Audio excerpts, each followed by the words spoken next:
Hey, you guys, this is Dee Edwards. I am super excited to be before you today because I teach taxpreneurs how to start, build, grow profitable tax firm. I want to talk to you about what you should know before starting your tax firm. So, for those of you all who are interested in starting a tax practice that is profitable and sustainable, there are a few things that you should know. When I first started into the tax industry, I started as a tax preparer where I started working out of the comfort of my home, filing the taxes of family, friends, and then I worked for a tax company. And once it was time for me to transition from being a tax preparer to being a taxpreneur or a tax business owner, I didn't realize there were so many things behind the scenes that I didn't understand. So I want to give you guys a few pointers and a few things that you should keep in mind when you are starting your tax practice. And so for those of you all who are catching a replay, be sure to let me know that you are catching the replay and where you are going to start your tax practice from. Are you going to start it from the comfort of your home? Are you going to be in a brick and mortar? Are you going to be mobile? Let me know your plans for starting your tax firm. So when I was a tax professional just sitting behind the desk preparing taxes, I wasn't aware or privy to the information that I'm about to share with you guys today. So I want to just start with the first step in what you should do before starting your tax practice, just to make sure that you have thought about all the aspects of building a profitable and sustainable tax firm. So the first thing that I want to talk to you guys about is that there are a few things that you should have in place and to keep in mind before you even apply for your EFIN number. When you are a tax preparer and you are only responsible for preparing your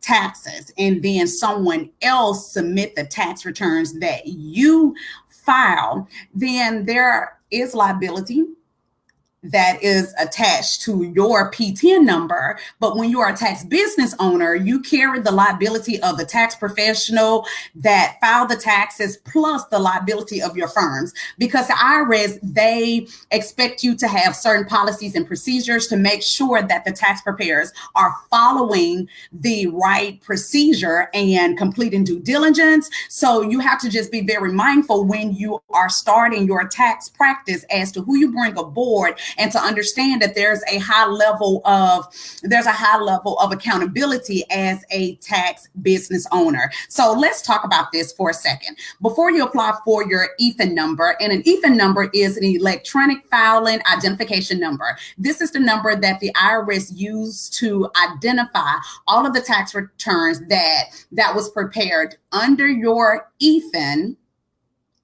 that is being reported to them. So if you file more than 10 tax returns, you need an EFIN number. And so in order to apply for an EFIN number, first of all, you need your business name. So when you go and put in your information, be sure that you know the name of your tax practice. Okay, so keep your tax practice name in mind. And then also you are responsible for making sure that the tax returns that are being filed under your tax office, that they are submitted within a timely manner. Normally, you have to submit those tax returns within 3 days of having all of the documentation and everything that's needed to bring that file to completion. So you have 3 days from the time that you have everything in order to submit that tax return to the IRS in a timely manner. Next, you are also required for submitting required documents or supporting documents to the IRS. So let's say if the IRS contact you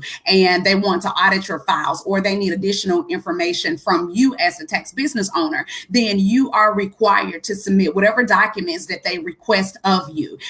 Therefore, it is important that you have policies, you have procedures, you have expectation on each one of the files that are submitted to you. And number 3, you are responsible for providing copies of the tax return to the taxpayer. So it's not just on the tax preparer, because the tax preparer is using your EFIN number. And so because they are using your EFIN number, you have to make sure that the tax preparer is providing a copy of the taxpayer's tax return to them. And so that tax return can be provided to them in a paper format or in a digital format. And most tax offices, including my office, we use digital. We normally do not print tax returns, just for the simple fact that clients, they misplace the tax returns, and then they normally contact you again throughout the tax season needing a copy of that tax return. So what we do is we send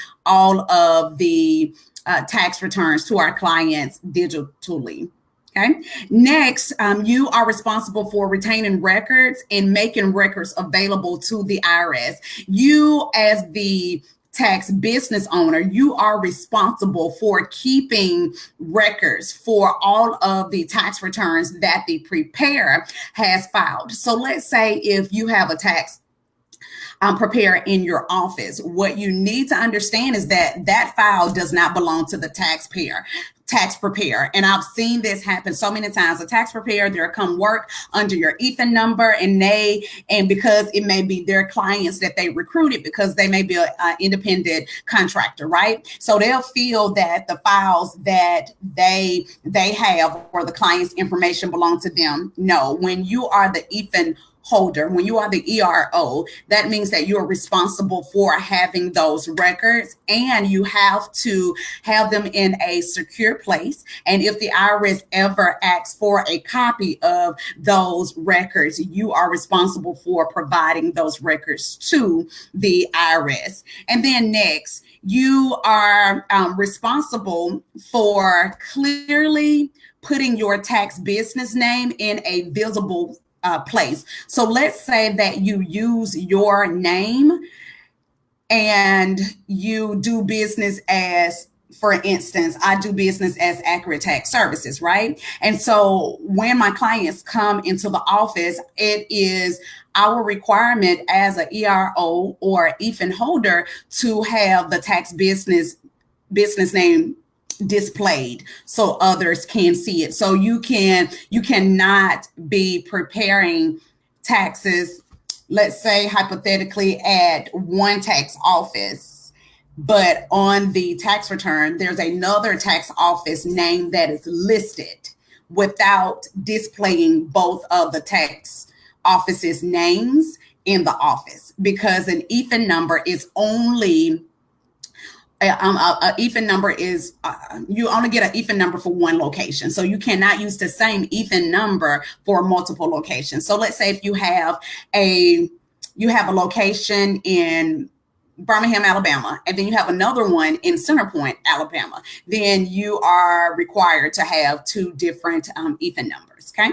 So this is Dee Edwards. I hope that this information has definitely helped you when you are thinking about starting your tax practice and applying for an EIFN number. On my next video, I will go into details as to the information that you need before you apply for your EIFN number.